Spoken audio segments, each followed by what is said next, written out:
नमस्कार दोस्तों, बेबाक भाषा के दो टूक कार्यक्रम में आपका दिल से स्वागत है, सलाम है। हिमाचल में कांग्रेस फायर फाइटिंग कर रही है। शब्दों पर ध्यान दीजिएगा, यह शब्द मैं बहुत खास चुन चुन कर आपके लिए लाई हूं। कांग्रेस कर रही है फायर फाइटिंग। दूसरी खबर, कमलनाथ, कांग्रेस नेता कमलनाथ, मध्य प्रदेश वाले जो भी चुनाव हारे, कमलनाथ के छिंदवाड़ा में भाजपा शिकार के लिए घूम रही है और कांग्रेस अपने भेड़ों के झुंड को बचा के चल रही है। यह दो खबरें आज के इंडियन एक्सप्रेस में हैं, उसके कवर पेज पर हैं, जैसा कि आप देख सकते हैं। पहली खबर, Congress fire fights in Himachal, पहली खबर यह, और दूसरी खबर, in Kamalnath bastion of Chhindwara BJP on prowl. ये दो खबरें आज बता रही हैं कि दरअसल 2024 में हम, आप और हमारा प्रिय देश, हमारा प्रिय लोकतंत्र कहां खड़ा है। यहां खड़ा है कि जो सत्ता में पार्टी है वह विपक्ष के विधायकों के शिकार के लिए बाहर निकलती है और उनका शिकार कर ले। इससे बचने के लिए जो विपक्षी पार्टियां हैं वो भेड़ों की तरह, जैसे भेड़ों को पुराने जमाने में बचा के रखा जाता था कि शेर लकड़बग्गा आके उनको खा ना जाए, उनको उस तरह से भेड़ों के झुंड को बचा के रखती है। दरअसल जिस तरह से तेजी से घटनाक्रम बदल रहा है उसमें ये दो शब्द बहुत अहम हैं। पहला शब्द कि विपक्ष के विधायक, विपक्ष के सांसद कितने दिन तक विपक्ष में बचे रहेंगे, कितने दिन तक विपक्षी पार्टियां उन्हें बचा के रख पाएंगी और कितने दिन तक जो सत्ता का शेर है वो इन विधायकों को उठाकर ले जाने के लिए तैयार रहेगा। ये सारी कयास, ये सारी खबरें बता रही हैं कि मोदी जी के राज में जो राम राज आया है वह दरअसल लोकतंत्र के लिए कितना घातक है। बाकी तमाम चीजों पर उनका ध्यान जाता है और हम सब देख रहे हैं कि एक दिन में 2-2, 3-3, 4-4 रैलियां कर रहे हैं प्रधानमंत्री नरेंद्र मोदी, क्योंकि 2024 का आम चुनाव कभी भी उसकी घोषणा हो सकती है, उसकी पूरी तैयारी है। लेकिन इस तैयारी के शोर में और मोदी जी के तमाम चुनावी प्रचार के शोर में ये शब्द हमें, आपको और देश की विपक्ष की पार्टियों को याद रखने बहुत जरूरी हैं, क्योंकि मीडिया भी दरअसल सत्ता का विपक्ष होता है, सत्ता से सवाल पूछता है। लेकिन देखिए यहां तस्वीर दूसरी है।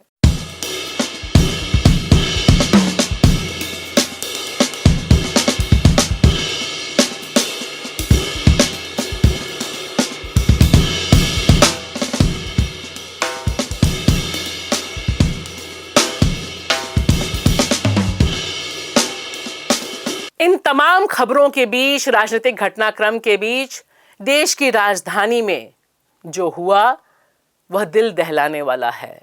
हालांकि इस पे चर्चा बहुत कम है, बहुत कम इस पे बातचीत है। यह घर है वकील हसन का। ये वो शख्स हैं जिन्होंने अपनी और अपने साथियों की जिंदगी को जोखिम में डालकर उत्तराखंड में मोदी जी की जो विकास की सुरंग बन रही थी, चार धाम सुरंग, उसमें जो लोग फंसे हुए थे, 41 लोगों को बचाने का काम इस शख्स, इनके रैट माइनर ने किया था। और देखिए इसका सिला क्या मिला इन्हें, इनका घर गिरा दिया गया। और वकील हसन बार बार यह बताने की कोशिश कर रहे हैं कि सिर्फ उनका घर गिराया गया, बाकी बस्ती में कोई इंक्रोचमेंट कहीं से दिखाई नहीं दिया।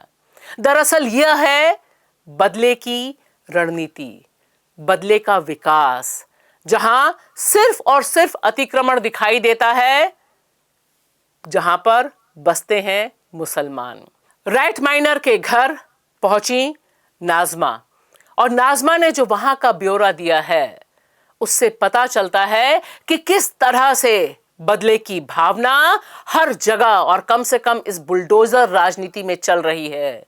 क्योंकि ना तो यह पहला घर है जो गिराया गया है देश की राजधानी में, और निश्चित तौर पर ना ही यह आखिरी घर होगा। इससे पहले भी जब भी अतिक्रमण के नाम पर घर गिराए गए हैं, देश की राजधानी में मजारें गिराई गई हैं, उनका कम्युनल एंगल बहुत साफ रहा है।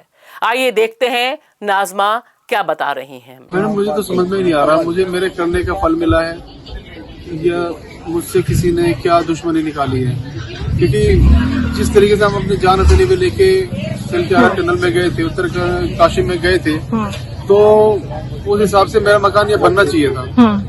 लेकिन ये देखिए आप मेरे साथ क्या हुआ, मेरे बच्चों को भी रोड पे बैठा दिया गया। बच्चे मेरे बोर्ड पेपर थे, उनका पेपर भी नहीं हो पाया है। और मेरा जो प्लॉट था, जो मेरी छोटी सा घर था, जो मेरी आस थी, वही मुझसे छीन ले गया। सरकार को प्रधानमंत्री, मुख्यमंत्री पब्लिक को बना के पब्लिक ही है। अभी 4 महीने बाद इलेक्शन होंगे, वो पब्लिक में आ जाते हैं क्योंकि राष्ट्रपति शासन लग जाता है पूरे में, तो पब्लिक ही होती है। यहाँ पर हजारों मकान बने हुए हैं, मेरा आजू बाजू सब तरफ मकान बने हुए हैं, सामने भी मकान बने हुए हैं। एक अकेला मेरा ये प्लॉट इलीगल है, जबकि मैं इसके पैसे भी दिया हुआ है, इसके मीटर भी, बिजली का मीटर लगा हुआ था, इसमें पानी का मीटर। इस चीज को भी छोड़िए, मैं इसमें रह रहा था 12-13 साल से। मैंने सुना कि आपको भी पुलिस ने पीटा है कल। मेरा चांटा भी मारा और गाली गुप्तारी भी देते हैं। हम पूछते हैं तो वो बदतमीजी होती है हमारा खाली पूछने में। जैसे आप हमसे पूछ रहे हो सवाल, ऐसे हम पूछ लेते हैं, सर ये इसका कोई नोटिस या पेपर नहीं दिया आपको, तो भाई चल सीधा गाली गुप्तारी होती है। सबकी बातें रही, हमने सुना था कि ये लोग सिर्फ बातें करते हैं, काम कुछ नहीं करते। वही काम करते हैं, मैं बता रहा हूँ। क्योंकि गरीब मजदूर के घर पे ही पहले बिल्डोजर चलाया जाता है। बिल्डोजर तो हम भी चलाते हैं, मगर विकास के नहीं है, लोगों के घर तोड़ने के नहीं चलाते। 41 लोग नहीं थे, 41 फैमिली थी, और उनके लिए हम अपनी नहीं निकलते तो हम वहीं पे रुक जाते, मगर आते नहीं, चाहे मर जाते। ऐसे ही जब तक हमारा घर ना मिलेगा हम मर जाएंगे, हटेंगे। 40 लोग निकालने की ये इतना बड़ा सम्मान दिया हो, भाई ये है तुम्हारा सम्मान, घर तोड़ के लो भाई सम्मान। तो हमें तो मैम चाहिए, हमारा जो हमारा है वो तो चाहिए। पूरी टीम बैठी है। और मुझे, मैं कोई डिमांड नहीं करता, ना मैं कोई ज्यादा उम्मीद करता, मुझे सिर्फ मेरा घर चाहिए और मुझे कुछ नहीं चाहिए। और दोस्तों, मणिपुर फिर जल रहा है, सुलग रहा है, लेकिन हमारे आपके प्रिय प्रधानमंत्री नरेंद्र मोदी जो चुनावी टूर पर हैं, जो पहुंच तो रहे हैं पश्चिम बंगाल तक, लेकिन वे मणिपुर नहीं जा रहे हैं। उस मणिपुर में जो 3 मई 2023 से लगातार सुलग रहा है, और वहां पर कानून व्यवस्था की स्थिति ये हो गई कि वहां की राजधानी ईस्ट इंफाल में एएसपी अमित कुमार को एक भीड़ आती है और वह भीड़ उठाकर उनको उनके घर से ले जाती है। यह है डबल इंजन सरकार का विकास का कारनामा, वीरेंद्र सिंह का विकास का कारनामा। मणिपुर में दोबारा सेना बुलाई जाती है और सेना ही एएसपी अमित कुमार को बचाकर लाती है। और आप देखिए, मोदी जी हैं तो सब कुछ मुमकिन है।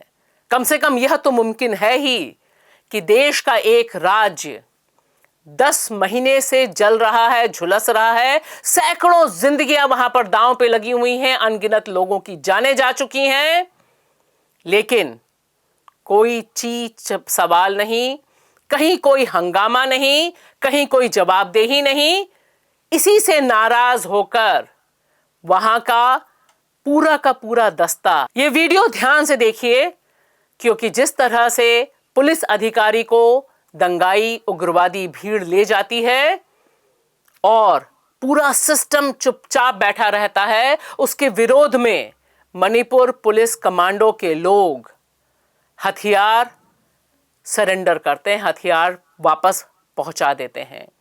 यह जो तस्वीर है, यह तस्वीर दरअसल असली विकास की असली कहानी कह रही है, जहां मणिपुर पुलिस कमांडो के लोग अपने हथियार कंधे से उतार कर नीचे रख रहे हैं विरोध में, और कह रहे हैं कि जब हमारे अधिकारी ही सुरक्षित नहीं हैं, उनके पक्ष में सरकार नहीं खड़ी हुई है, तब हम किसके लिए लड़ेंगे और कहां लड़ेंगे।